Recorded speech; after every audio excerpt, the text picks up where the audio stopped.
Este segmento es presentado por Stellarbet, donde juegan las estrellas. Las relaciones entre Cuba y Estados Unidos vuelven a ocupar un lugar central en la agenda internacional, marcadas por intentos de negociación, retrocesos y redefiniciones que arrastran el pelo del llamado corolario. Trump hizo impacto en la política hemisférica. En este escenario de tensiones persistentes y equilibrios frágiles, Chile observa con atención cómo estos movimientos inciden en su propia política exterior y en la proyección internacional del gobierno de José Antonio Kast. Y para analizar todo este contexto y sus implicaciones regionales, estamos en esta mañana conversando con Gilberto Aranda, académico y experto en relaciones internacionales. Buenos días, Gilberto, ¿cómo estás? Hola Gilberto. Hola, ¿qué tal? ¿Cómo está? Muy buenos días. Saludos a quienes nos están viendo y escuchando. Hola, Gilberto. Hablemos del presidente de Cuba, Díaz-Canel, porque se mostró abierto a negociar con Estados Unidos sin presiones, pero seamos honestos, porque con apagones de 12 horas, la gente protestando por comida, ¿esto más bien es una estrategia diplomática real o más bien es simplemente un grito de auxilio de un régimen quebrado que estamos observando en estos momentos? Bueno, aquí hay un choque de narrativas, ¿verdad? Claro.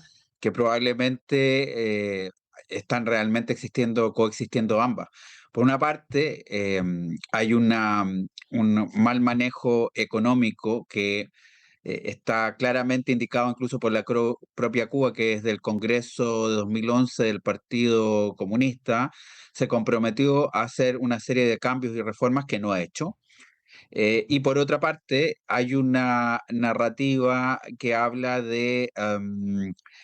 bueno, de esto y que justifica una acción externa respecto a lo que es la asfixia económica del régimen cubano. Y en ese sentido, pues provoca esta situación que yo diría que pronto puede ir hacia una crisis humanitaria si ya no está. Sí, sí, en otras palabras, si ya de hecho esa crisis humanitaria ya se ha instalado. Y claramente lo que hemos escuchado de Díaz-Canel es un reconocimiento a la necesidad de negociar, pero claro, nos dice no de cualquier forma, sin presiones ni precondiciones, reconociendo la soberanía, que es algo que Estados Unidos no está haciendo, dado que quiere negociar básicamente en el espíritu de la ley Helms-Burton, esta ley extraterritorial que implica, pues, hablemos de cuándo se van para en 10 minutos más tarde, lo estoy resumiendo, o 10 horas más tarde hacerme cargo de toda la transición. Por lo tanto, el panorama es claramente muy complejo. ¿Y Cuba tiene realmente una ficha real para negociar el día de hoy o más bien están jugando un juego de póker sin cartas frente a Washington? Esta es una situación muy difícil porque estamos hablando de apagones, para ser claros, que van entre 8 a 22 horas en algunos lugares. Es decir, a pesar de que el régimen ha hablado de 4 horas, en algunos casos se ha constatado que incluso son 2 horas diarias que alguna gente tiene acceso a la electricidad y donde incluso se está recurriendo nuevamente a cocinar con carbón y otro tipo de leña. Algo realmente que Cuba no había vivido ni siquiera en el periodo especial de 1990, un periodo especial que podríamos decir que se extiende casi hasta el día de hoy, es decir, más de la mitad de la experiencia inaugurada por la Revolución cubana, y por lo tanto tiene escasas posibilidades de aguantar durante demasiado tiempo. Sin embargo, también hay que constatar que esto es un caso distinto al venezolano, por mucho que estén imbricados. Aquí probablemente hay una voluntad de lucha si es que se explorara la vía militar como en Venezuela. Aquí hay una voluntad de lucha por parte de los cuadros uniformados. Estamos hablando de 125.000 efectivos más varios otros cientos de miles en milicias, que por lo que vimos incluso en Venezuela podrían intentar repeler una acción militar, quizás no con éxito, pero provocando algún daño al adversario. Y claramente tenemos un régimen que se ha aferrado varias veces al poder sin hacer los cambios a veces prometidos, como el que mencioné, y que por lo tanto al menos va a intentar resistir hasta noviembre de 2011, del próximo noviembre, cuando se verifiquen las elecciones de medio término del legislativo de Estados Unidos y piensan podría haber un cambio. Sin embargo, a mí me parece que la operación es sumamente compleja por la voluntad de Estados Unidos de esta asfixia económica. Recordarles que el bloqueo económico tiene ya 3 décadas, solamente si aludo a la ley Helms-Burton o a la ley Torricelli, pero a esto se ha sumado un bloqueo energético que está provocando una crisis humanitaria severa. Hay Gilberto, un apunte. dale. Estaba leyéndose en español y lo que están diciendo es que están reubicando por primera vez desde hace décadas a la gente en los hoteles por el tema de la crisis a nivel de luz. No, es inédito el escenario. Sí, porque una de las fórmulas para salir de los problemas del año 90, de este periodo especial, cuando se derrumba la Unión Soviética y deja de fluir petróleo, fue el tema del turismo y particularmente la inversión en hoteles. Nuevamente tengo que decir, porque aquí vemos la confluencia de narrativas, pero también de factores. La acción externa de Estados Unidos procurando potenciar la crisis y una crisis real por decisiones que se hicieron en desfasadas o decisiones que no se tomaron. Gran parte de lo que fue ese periodo especial significó turismo, pero sin procurar infraestructuras ni otros cambios en la matriz. Y eso implicó que el turismo fue muy importante, pero ahora que ha decrecido a niveles no vistos y ante, como saben, la imposibilidad de surtir incluso a los aviones que viajan hacia la isla de combustible, pues el turismo se ha contraído y muchos de esos hoteles están comenzando a ser utilizados para gente. La situación, yo diría que está muy cercana al drama y yo pienso que una crisis humanitaria, insisto, podría estar ahí a la vuelta de la esquina, y sin contar algunas cuestiones que Estados Unidos me imagino que habrá aspectado, como por ejemplo una nueva ola migratoria de balseros hacia Florida, que ocurría por goteo y que ahora podría ser mucho más masiva. Otro de los puntos importantes es que, clave, es que Estados Unidos debiese sacar a Cuba de los patrocinadores de la lista, perdón, uno de los puntos claves es que Estados Unidos saque a Cuba de la lista de los patrocinadores del terrorismo. Para la señora o señor que está en la casa, para que entiendan simple qué significa que saquen a Cuba de esta lista en la práctica. A ver, fue puesto en esa lista o repuesto en el primer periodo de Trump, sacado por Biden y nuevamente repuesto por Trump 2, que implica una serie de medidas respecto a eh, medidas de control por parte de Estados Unidos y una serie de otras sanciones que agravan la situación, una serie de otras sanciones que se agregan a este complejo de ley Helms-Burton y Torricelli, que de alguna manera dejan mucho más aislada y en problema a la isla. Por lo tanto, ciertamente es uno de los elementos que lo complica, pero también yo diría que esto es un armatoste que lleva simplemente 3 décadas, si no más, al menos si tomo la ley Helms-Burton, hablo de 3 décadas, y claramente hacer parte de la lista de patrocinadores del terrorismo pues lo agrava, y el reciente bloqueo energético que implicó que Venezuela deje de enviar petróleo a Cuba y las presiones sobre México dejan a Cuba en una situación muy compleja que ni siquiera con el concurso de Rusia, que ha manifestado voluntad de enviar petróleo, va a completarse en su conjunto. Por lo tanto, ciertamente es una situación inédita que no es completamente comparable a esa crisis del año 90 cuando cae la Unión Soviética y deja de enviar petróleo, porque el punto de partida es diferente, porque las condiciones actuales son mucho más desfavorables. Y ante esa situación desfavorable se habla mucho del corolario Trump.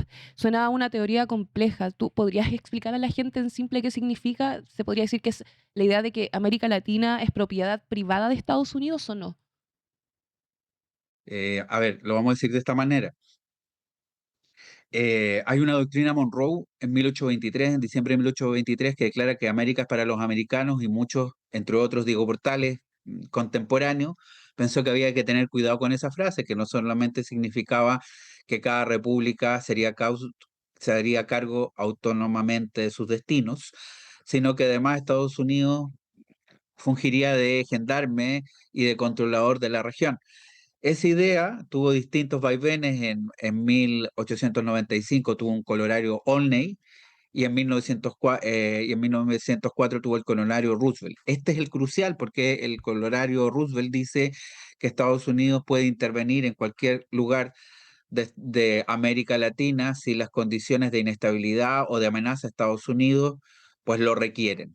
Yo creo que lo que se ha recuperado es ese corolario, el de 1904 y el Olney de 1895, que tiene más énfasis en cuestiones de negocios y de negar acceso a otros competidores, se ha recuperado en esta nueva estrategia de seguridad nacional enunciada en diciembre del año pasado, que resucita el discurso de la doctrina Monroe, que de tarde en tarde pues se le elude, pero no con esta fuerza tal vez inusitada, lo resucita, y a eso se les han dicho pues básicamente como dos calificativos. Unos hablan de la doctrina Monroe y otro el corolario Trump. Yo, fíjense, prefiero hablar de la doctrina Monroe y del corolario Rubio, porque tengo la impresión que respecto a la zona Caribe, la visión de Marco Rubio ha sido crucial. ¿Qué nos dicen buenas cuentas? Que mercados, recursos y territorio son cruciales para mantener el control de la región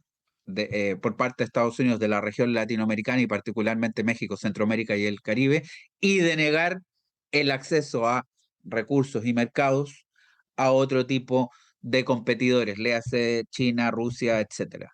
Ah, entonces bajo esa lógica, si un país decide ser rebelde, lo sancionan con aranceles, no se tiene el poder de antes, ¿cierto? A ver, dicho de otra forma, los aranceles, como ustedes saben, ya fueron rebeldes o no rebeldes, pues todos los países están imputados con un 10% desde abril pasado. Se han negociado unos tratados de comercio recíproco, pero yo diría que en condiciones no necesariamente de equiparidad. No son tratados de libre comercio realmente, por ejemplo, el que se está negociando con Argentina. Pero claramente el precedente crucial que tenemos donde vemos que esta estrategia, ya sea corolario, ya sea doctrina Monroe, tuvo aplicabilidad fue en el caso de Venezuela, donde hubo una operación de extracción y posteriormente se ha dicho que cualquier país que quiera enviar petróleo a cualquier país que quiera enviar petróleo a Cuba, pues va a ser eh, sancionado con una carga de un 10% de aranceles adicionales. Esto lo hizo a través de una orden ejecutiva, no una ley que pasó por el Congreso como la Helms-Burton o la Torricelli, pero una orden ejecutiva que se está implementando. Por lo tanto, ciertamente está esa amenaza que podríamos decir está en el espíritu de esa estrategia que acabo de mencionar. Gilberto, y siendo críticos, Estados Unidos lo que está exigiendo es lealtad, pero la pregunta es qué ofrecen a cambio, porque tenemos a China que ofrece puentes, carreteras, compra cobre. ¿Qué está poniendo Washington sobre la mesa para que le hagamos caso a su corolario?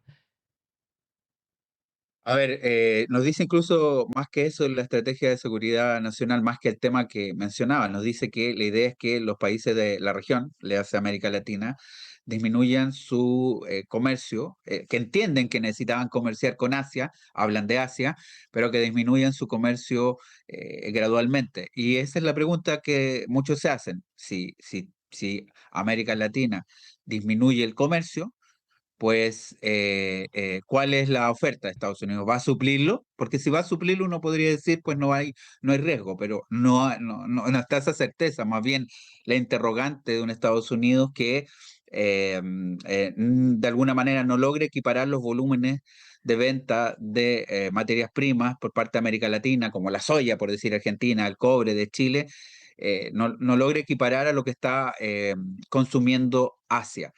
Es una situación bien compleja donde creo que vamos a tener que hacer una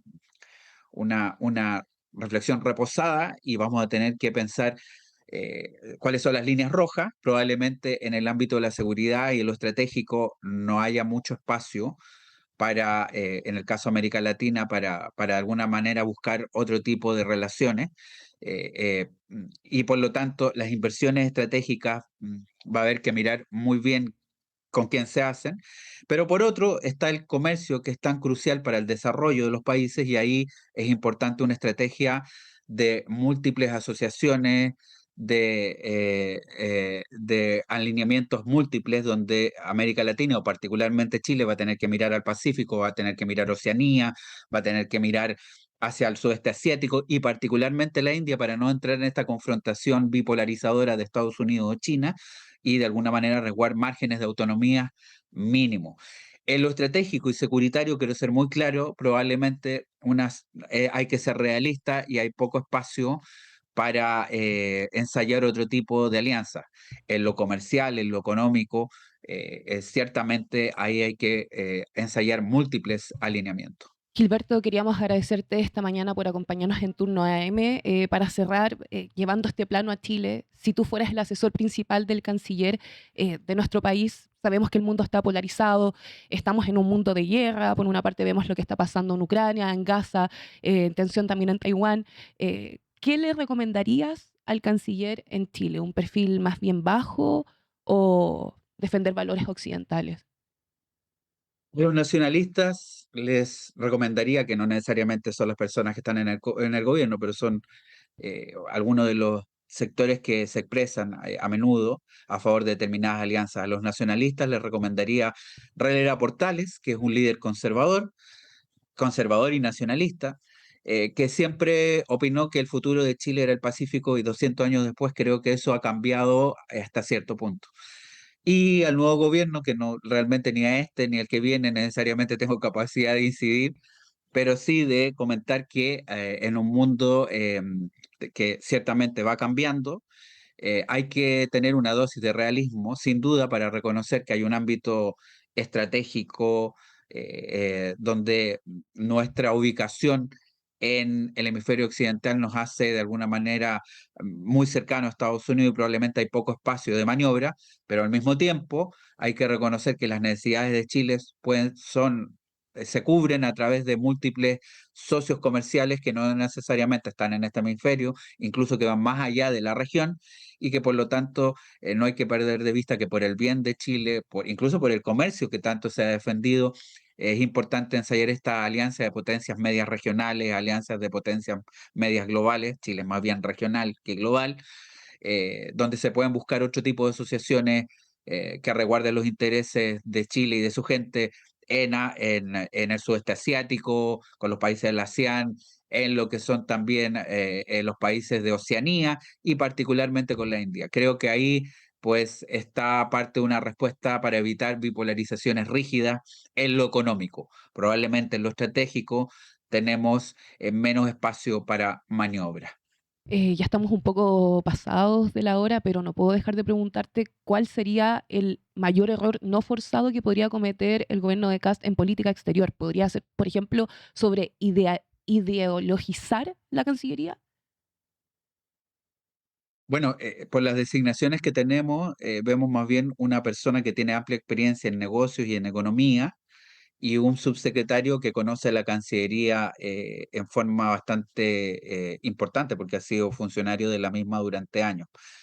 Yo creo que hay que mirar las cosas, esperar, Ujú. y yo solamente digo que los alineamientos rotundos, cerrados, pueden ser complicados a mediano plazo, ni siquiera a largo, a mediano plazo.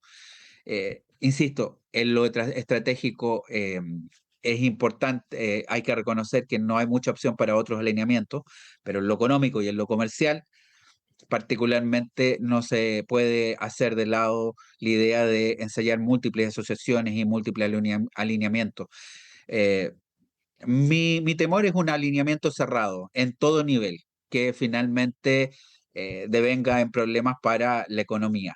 Si eso no se hace, si se reconoce al mismo tiempo que en lo estratégico, en lo securitario, hay una relación prioritaria, pero que en todos los otros niveles económicos hay que procurar el bienestar producto de múltiples alineamientos, pues yo creo que vamos a tener oportunidad de tener un navegar tranquilo, por decirlo de alguna manera. Gilberto, gracias como siempre. Un abrazo grande. A ustedes, que esté bien, hasta luego. Chao, chao.